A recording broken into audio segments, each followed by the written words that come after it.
Good morning, everyone. Welcome to this 28th episode of the NERPS webinar series on the Peace and Sustainability Nexus in the context of global change. Thank you for taking the time to join us today.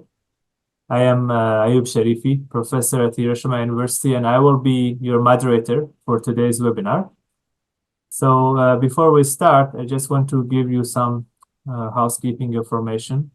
If this is your first time joining our webinar, the NERPS is an international network of educators, researchers, and practitioners.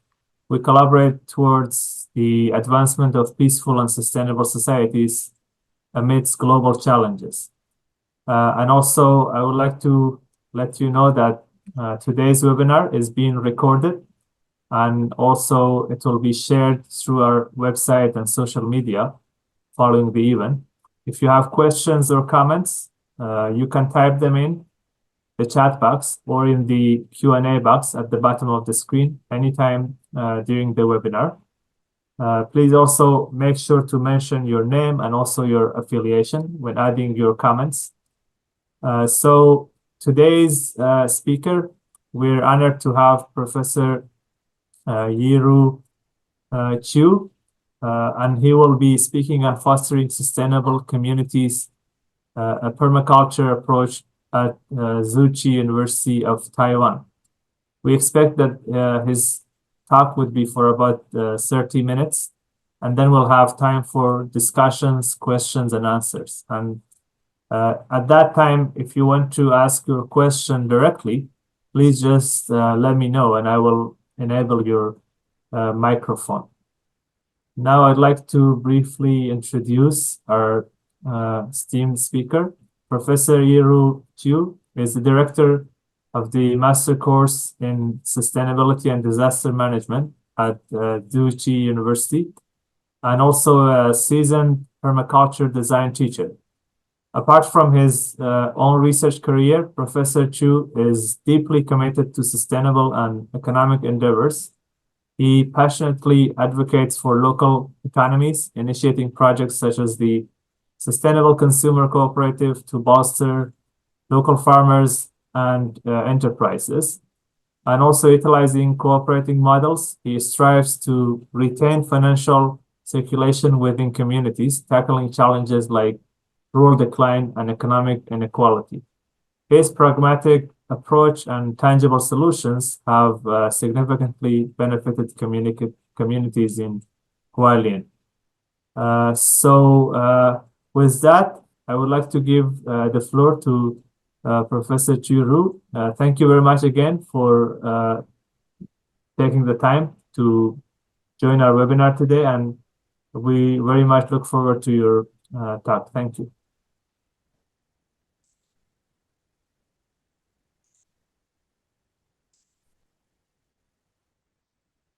Yeah.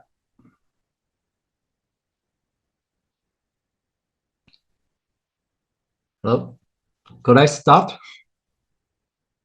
Yeah, please go ahead. Okay. Yeah, thank you, all great host, and thank you for your participation in this webinar. And I'm Professor Qiu Yiru, and sometimes people say Yiru Qiu or Qiu Yiru. Yeah, it's just a family name issue. And today I would like to share how we adopt permaculture to actualize sustainability in our campus, in my community, even in my house. So permaculture is a very interesting concept and methodology to implement sustainability. So that would be my topic today. I hope that my sharing could be helpful for you in your career and also in your research. Okay, and I'm working as a master program in sustainability and disaster management. And beside that, I'm also a permaculture teacher. I've been teaching permaculture for almost 15, 18 years. And at the same time, as our host just mentioned, that I'm also engaged in a cooperative economy.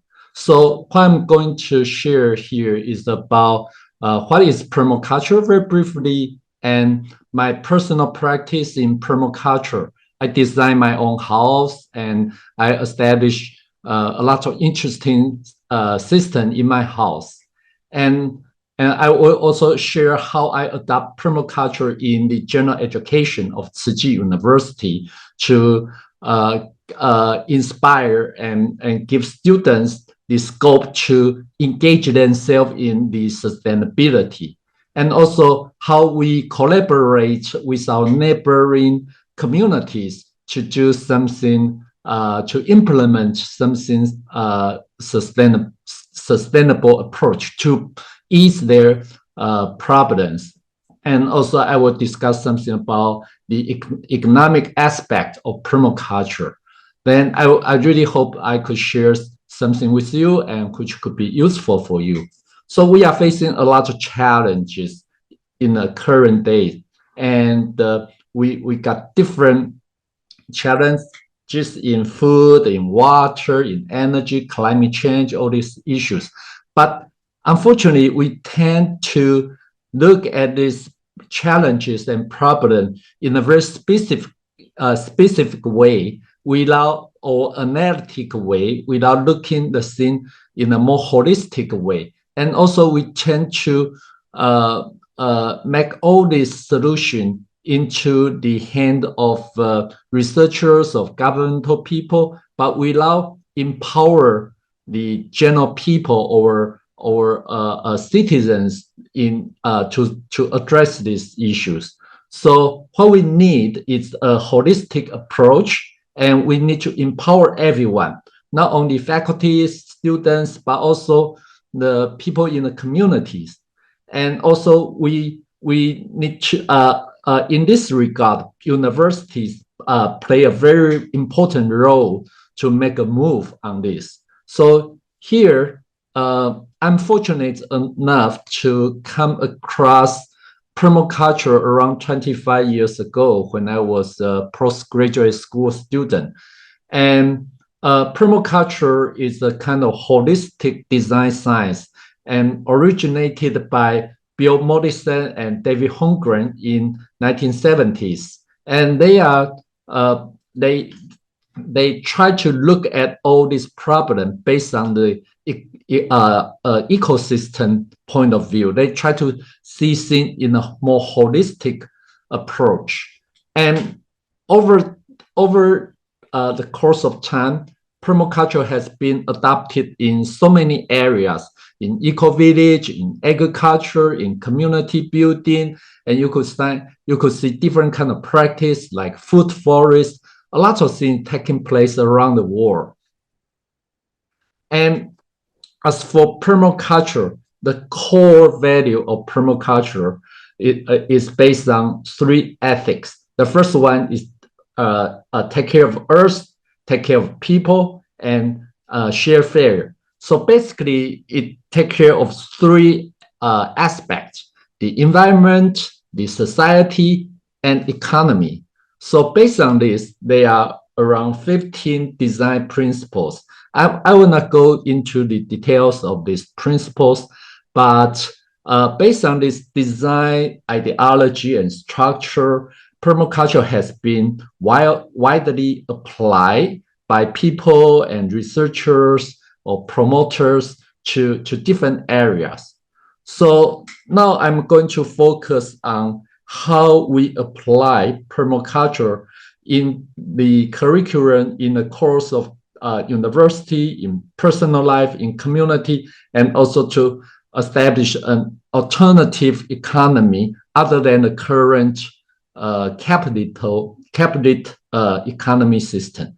So I will start out with the story in Hualien. Hualien, you know Taiwan. Taiwan now it has become a burning issue of the cross-trade tension between Taiwan and China now.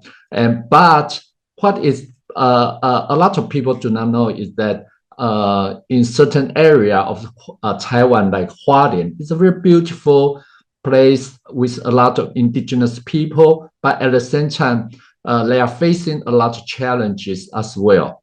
So Taiwan is somehow how to say, a very centralized, based on very centralized development model. So a lot of resources and money and development is pretty much centralized in few big cities, while in the rural area remain very less developed. So we got a lot of small farmers and agriculture, but it was not properly somehow as people purchase their day-to-day materials from big supermarket chain. So the small farmers, indigenous communities are somehow left behind. So a lot of people need to rush to big city. I think probably the similar situation is also taking place in Japan and Korea or China as well. So how to address this kind of less development, and also also we are facing a lot of like pollution from agriculture. So how could we ease this problem? So so I will start with the university I'm working at. Is Tzu Chi University. It's founded by a Buddhist organization called Tzu Chi Foundation.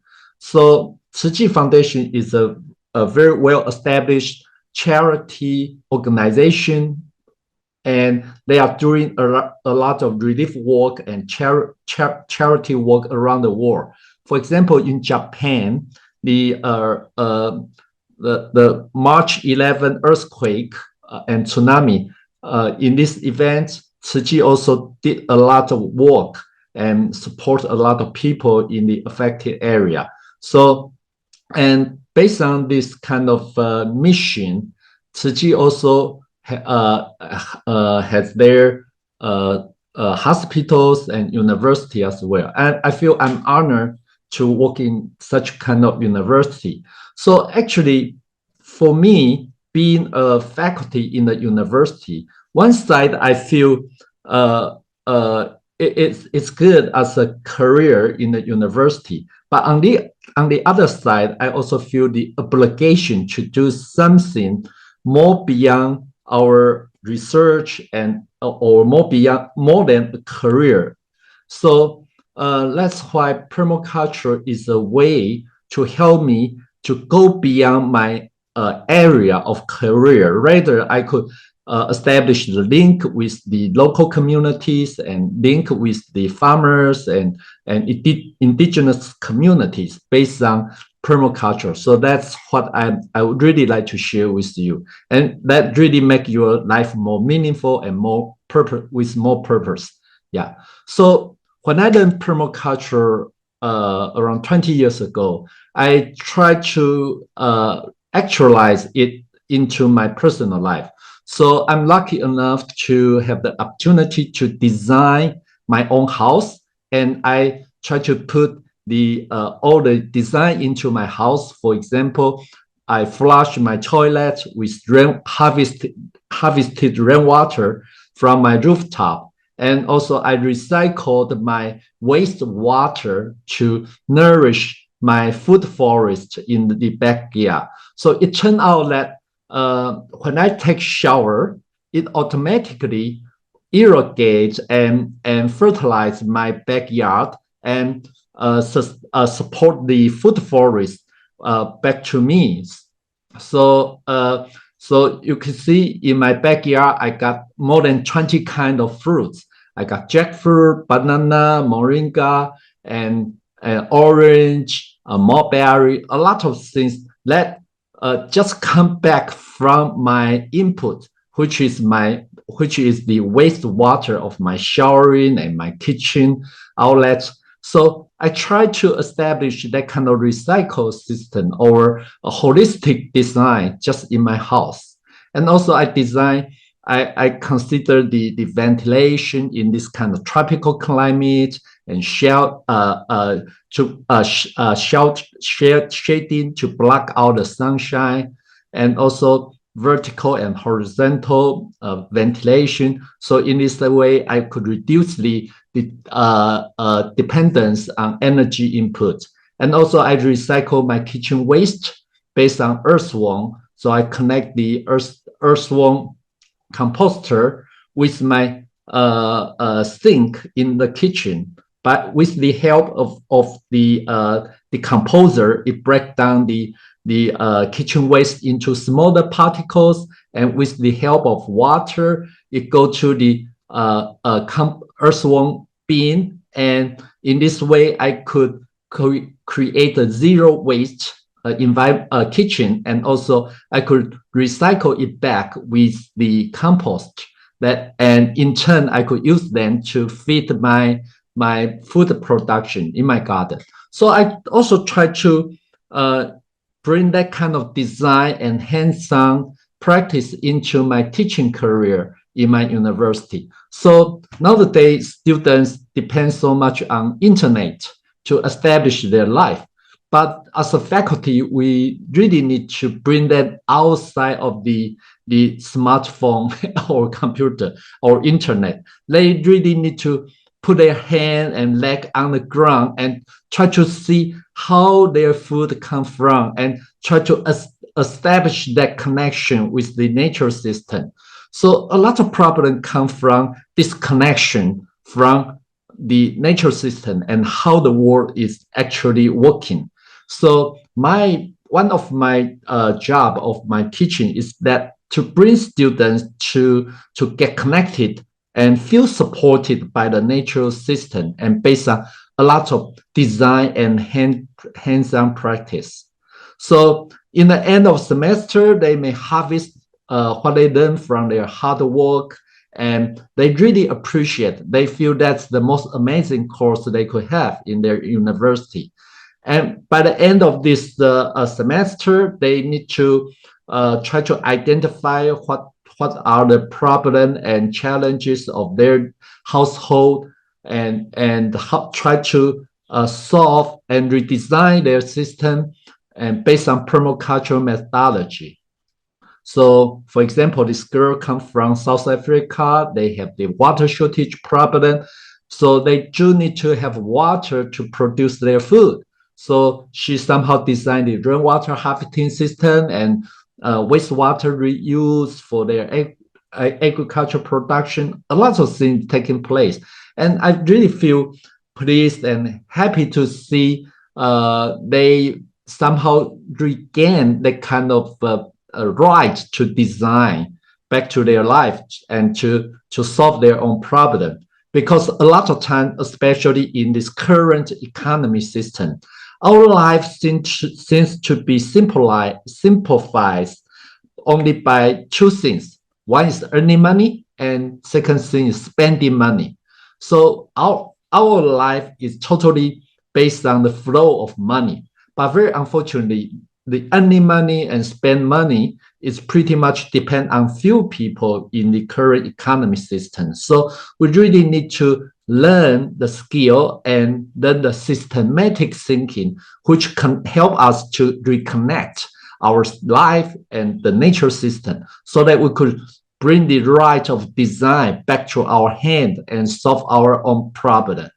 So students, they try to address the problem, identify the problem, and redesign it, and using prototype it prototype it.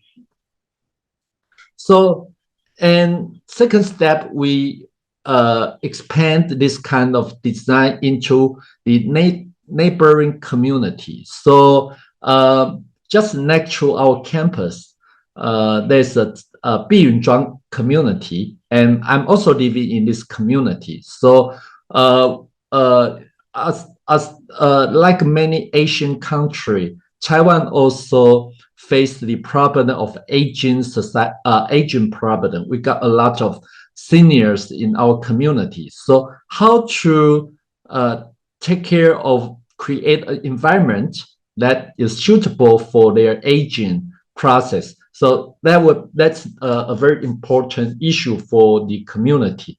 So, And we also realized the gardening is very important for elder person. So we create the community garden and allowing the seniors to grow their own food. And we find out it's extremely helpful for their health, both physically and mentally. And we also encourage every family to grow their own food. So growing their own food is very essential. Not only they could provide a healthy vegetable food for their family, and also they could recycle their waste into their food for production. For example, this is a bag garden. We use a coffee bag, which is free from our convenience store, and we teach people how to grow their own food. They could have a smallest farm in their house. So in this small plastic pack here, they could put their kitchen waste here and put few earthworm.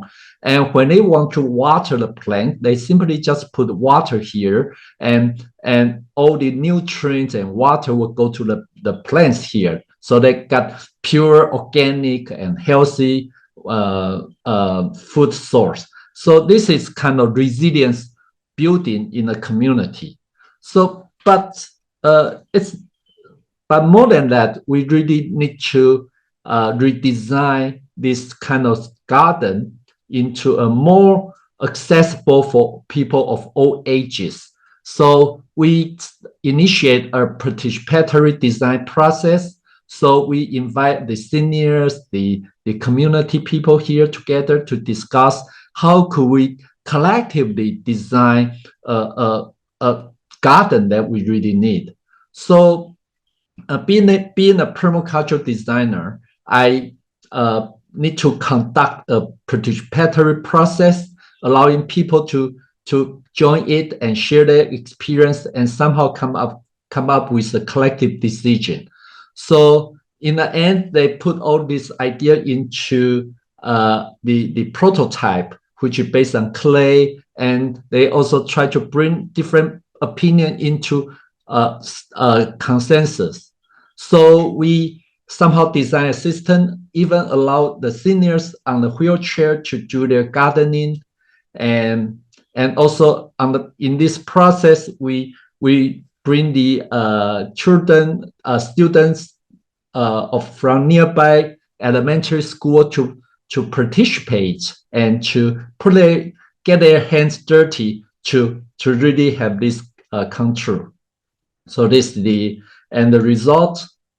And also we established the roller composting system in order to create an aerobic environment and also allow senior citizens to use it. Okay, so this is called mandala garden. Mandala garden allow people to establish their communication and link among all the individual users. So I will go through that very quickly. And also we try to all this irrigation water is from rainwater, the rooftop rainwater. And also this kind of structure is pretty useful for the seniors who do not have who got a very weak knee to work on the gardening. And also we use the solar system with the light on the water. So in the daytime, it's kind of a mosquito killer, because when the mosquito want to lay the eggs, and in the water, they would be eaten by the fishes. And in the night, this light will attract some pests to come, and this pest will be drowned in the water and become the food for the fishes, and the waste of the fishes will drop to the bottom, and in return it becomes the compost for the water chestnut. So automatically the nature system is working for us to reduce the total amount of mosquito and pests for the food, and also in return, it provides us with food as a water catch nuts. So this is a way of permaculture design. Yeah. And the irrigation, the water for irrigation comes from the rooftop rainwater harvesting system. And also we try to reduce the runoff to create a garden like this in order to reduce the runoff during the runoff control. And we use the biodiversity way to grow things so that we could reduce the dependence on pesticide and herbicide. And also we create a garden like a landscape. So this is called edible landscape. So by using leaves of different color, different size, we could draw the landscape like a painting. So our citizens really enjoy it. So we also got a community garden, a community kitchen out there. And we also recycle the wastewater of our community, the wastewater from kitchen. And by reuse the wastewater as greywater and into the root system of vegetables. In this way, we also recycle the waste into food production system. So you see, if we could create a lot of small circular system, then we could reduce the impact of the bigger system. So that's why in this way we empower everyone to have the role to play in this sustainable community. So this is the way you see the wastewater will go within the gravels and eventually flow into the bottom of the soil. So this is the way we reclaim our gray water. And not only wastewater from kitchen, but also we also reclaim the dog poo in our community. So we use earthworm as well to reclaim compost the dog poo into compost. Yeah, so we try to make this process as a ceremony, and people feel happy, and people feel it's a very delightful process to deal with their dog poo and using earthworm to turn that into a compost system. Yeah, okay. So we also have a lot of hortitherapy practice among the seniors, so that it could be very helpful for their psychic and physical development. So this is the process. I will go over it very quickly. And also we got healing chicken, and they could also digest our kitchen waste, and we are not going to eat them. We use them like friends for the seniors, and they are so-called healing chickens. Okay, so throughout this process, we took a lot of pictures. So we also organized a program, allow everyone who participated the process to pick up 5 pictures, and they tell on their stories. It's kind of research process. It's kind of in this way we document a lot of stories to see how people are changed and how their life got affected by this kind of collective permaculture garden creation. And now we are going to move to next level. It's about resilience, disaster resilience. We want to evaluate how this kind of permaculture could enhance the resilience of a community to fight against the disasters. So now I will move on to the economic aspect. So as I just mentioned, that pretty much the current economic system in Taiwan is pretty much controlled by very few big companies. So the money eventually got very concentrated in certain people's hand, leading money on flow among people and people. So that's why we need to create a new economy system that allow money pretty much like our blood system flowing from cell to cell so that it could nourish each cell in the body. So we really need to have a system that allow money to flow from person to person so that it could nourish each one, everyone. So the current system is pretty much from between farmers and consumer. The whole system is pretty much controlled by the middleman or wholesale system. So we need to create a new business model based on consumer co-op, which is owned and run by consumers, and also producer co-op, which is owned and run by producers or farmers. And there's no middleman in between, so that they could have their own negotiation and their own plan based on a local area. Okay, so we start a process of creating cooperative economy in Tzu Chi University since 2017. So we, based on the USR grants, University Social Responsibility grants, we promote this process of local cooperative economy. And eventually we create a consumer co-op within our campus. And this is our consumer co-op. You are welcome to come to Hualien and to see what we have done and how to make a change in the local economy. And based on this consumer co-op, is also a way to materialize SDG, and also it also becomes a classroom for many general education course and even some professional course. As we are able to closely link with the producers, we could collectively discuss how to make the situation better. For example, we are discussing how to reduce the use of plastic bag. So eventually we come up with the solution to provide our veggies without using plastic and by using recycled plastic. And also we support the indigenous people to establish their business and their career based on forest.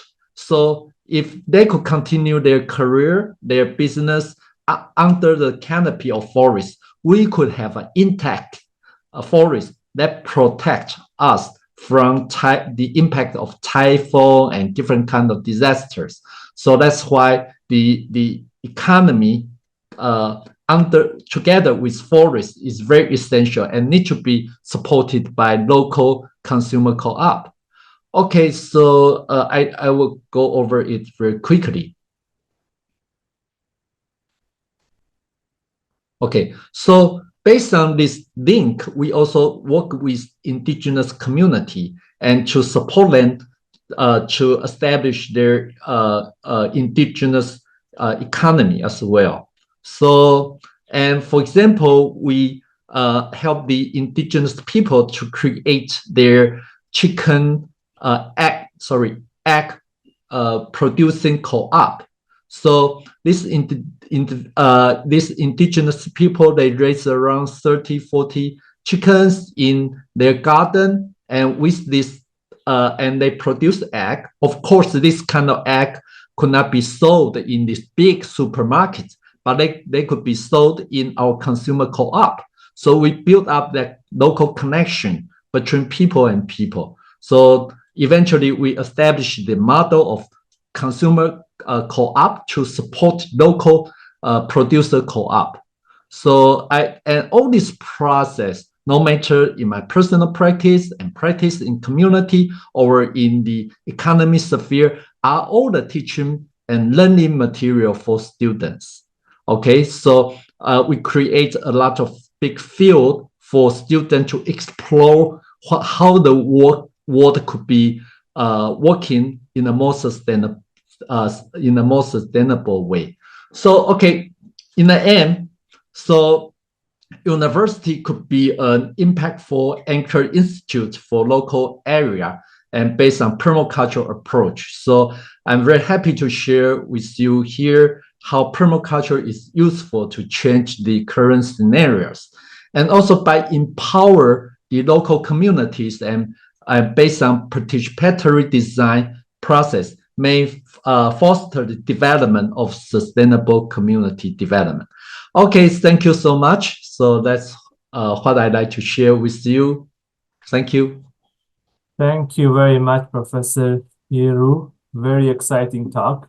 And I'm very happy to see all these great activities you've done to make sure that the relationship between people and nature becomes more symbiotic. And I think it's a very great bottom-up activity. Hopefully, it could be scaled up. And, yeah, definitely. Yeah, thank you very much for sharing the insights. So I already see 4 questions here. And again, I would like to remind our participants here that you can share your questions using the Q&A box or even the chat box. And you can even ask me to allow you to talk directly to Professor. So the first comment is from Dr. Jabez Flores from the University of the Philippines Open University, and says that your work is very inspiring. We have a permaculture garden also in our campus, and we are trying to integrate it into all our courses. I hope we can connect. Basically,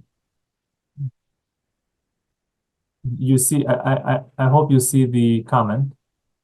Okay. If you could later get in touch, or Dr. Jabez, you want to add something here?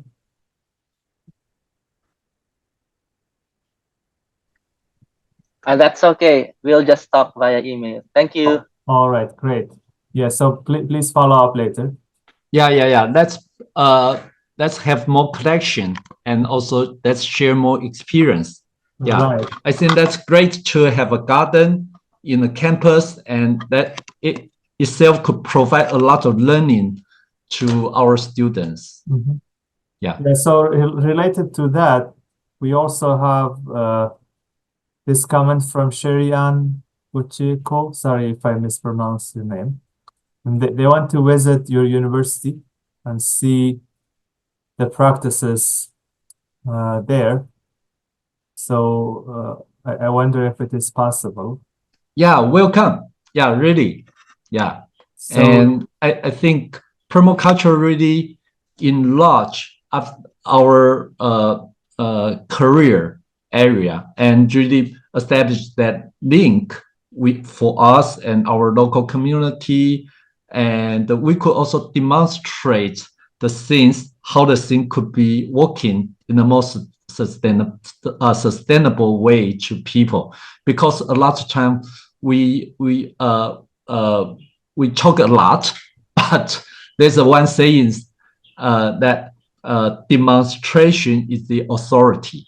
If we could put things in more practice and we could demonstrate people, then it could be more convincing. Yeah. Thank you. Yes, so perhaps you can later communicate on how you can facilitate the visit. Oh, yeah. And you are also all welcome to visit Tzu Chi University. So please be my guest. Mm-hmm. Thank you. And we also have a comment from Rohan George. He's a student here at our Hiroshima University. Rohan, you want to speak directly? Yeah, can you hear me, Professor Sharify? Yes. Oh, yes. Yeah. Thank you very much for the presentation, Professor Chu. Rohan George from the economic program at Hiroshima. I learned a lot from the presentation. I just had a question for you regarding to how permaculture can be used in urban areas. So I think over the past few decades, there's been a lot of movement of populations from rural to urban areas. Yeah. And And in my experience, and you briefly mentioned this as well during your talk, that individuals in urban areas in general in modern society rely on others for food and water.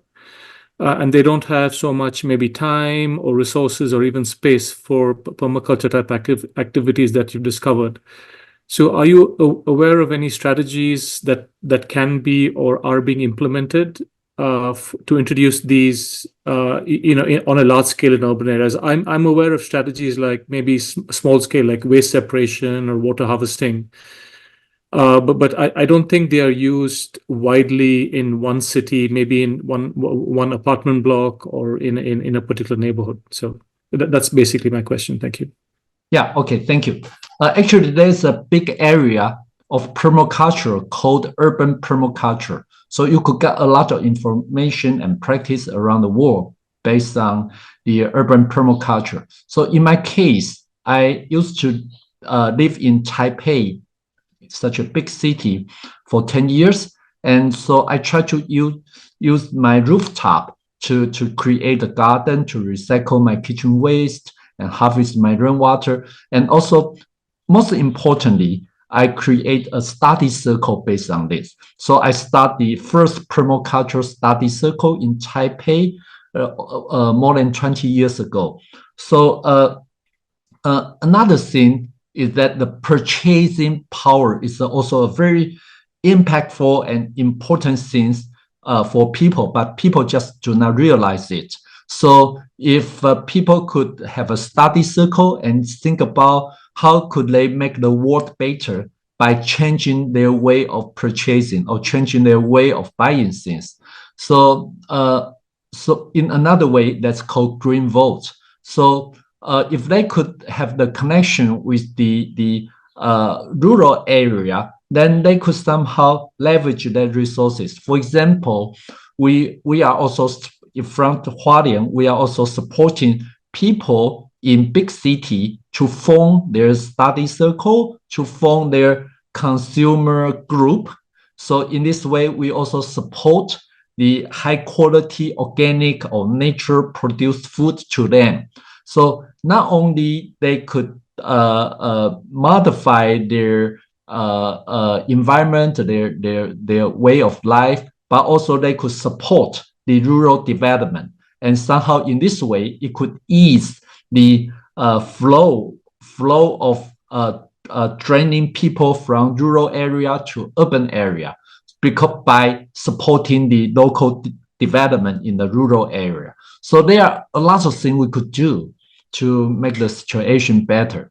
But people should be the consciousness of people should be awakened. So study circle is definitely a very useful approach to have this to awake people's consciousness, to have awareness how they connected to the nature system and how to make a change. So I think urban permaculture is a very good area that people could share and learn. Yeah, thank you. Thank you very much. We have another set of questions from Takayoshi Kusago from Kansai University. Kusago-san, you want to speak directly, or should I read your questions?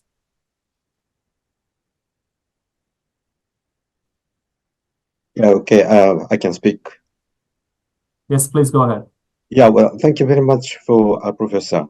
I'm so impressed with what you're doing in on campus and off campus, particularly with a community practice. Now, I have 3 questions. The one question is that could you please share how you are teaching your students about permaculture and community development, particularly which course, what kind of classes you are organizing? That is my first question. And second question is that when you do a community-based practice, is there any collaboration with local authority and the local government? And the last question I have for you is, if you plan to expand your permaculture practice to other communities, other places? What kind of issues or factors we have to keep in our mind?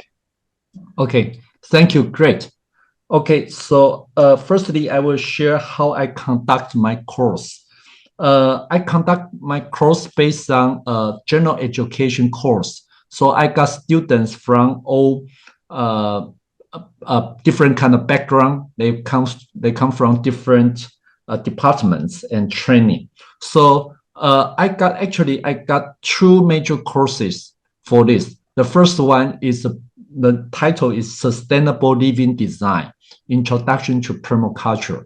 So the purpose of this course is to somehow it's more permaculture based course, and they by the end of this semester they should be come up with a new permaculture design based on prototype that address the problems. For example, they need to identify their they really need to analyze and to research about their own problems, and also they need to understand all the natural factors in this area, and also economic factor and social factor. And based on this, they somehow come up with their own design. And in this way, during this course, they also participate. They also be part of the community as well. So the community itself is also a classroom for them. And another course I conduct is somehow more economic-based course. So here, permaculture alone is not enough. I also adopt another methodology since like system thinking and design thinking together with permaculture. So in this course, I use the consumer co-op as the base.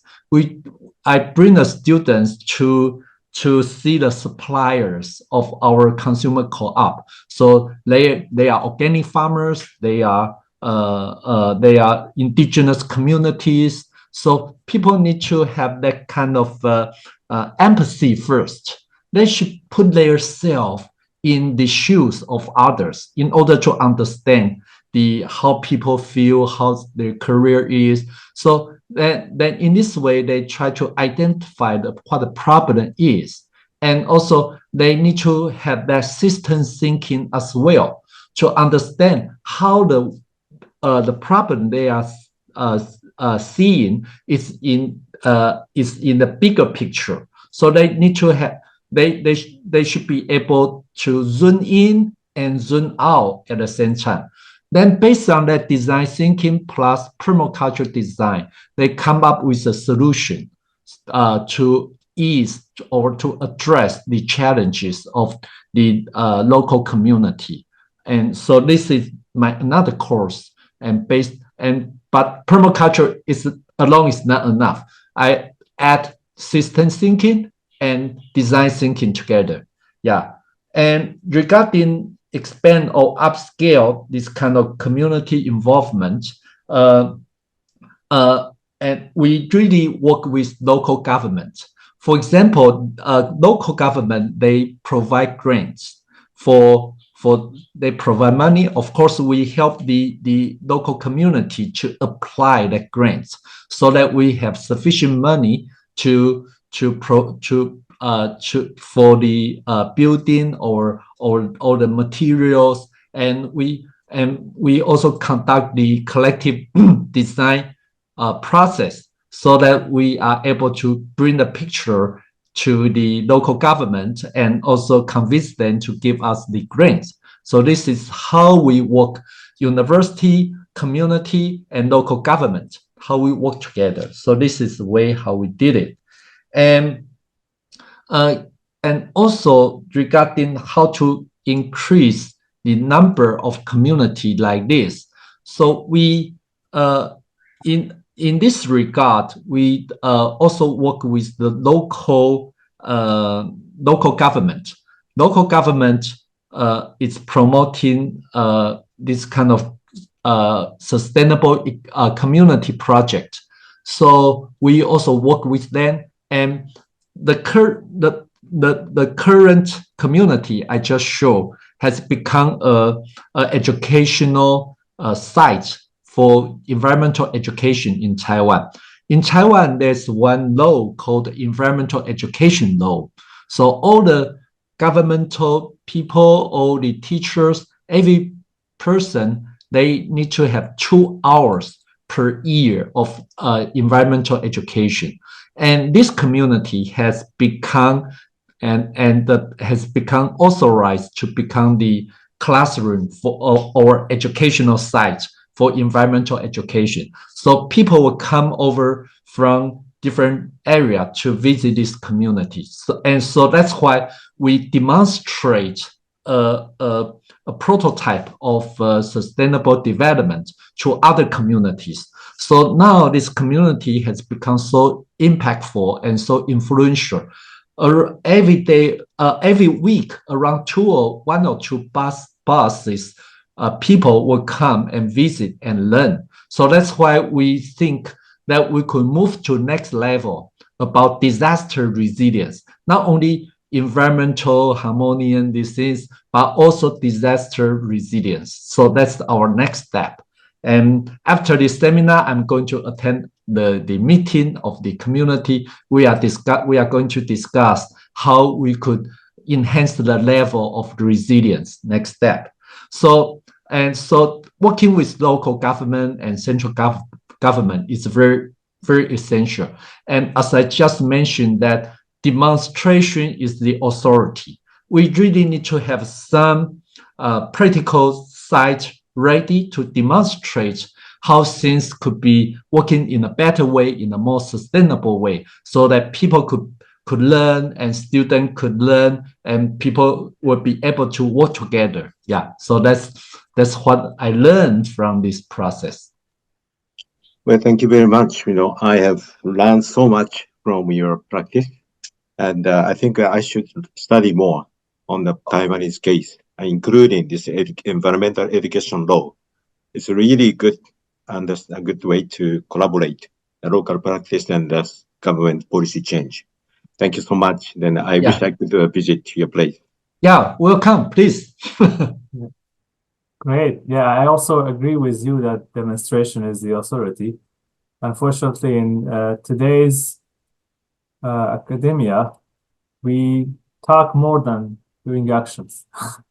So on that, I want to know that what specific supports do you receive from the university? Because you already mentioned that your university is very supportive, but as you know, the current academic environment, it doesn't necessarily encourage this kind of actions. It's more centered around other types of impacts or metrics and forgetting this real world impacts. I wonder, like, what differentiates your university from others that in terms of support that you receive?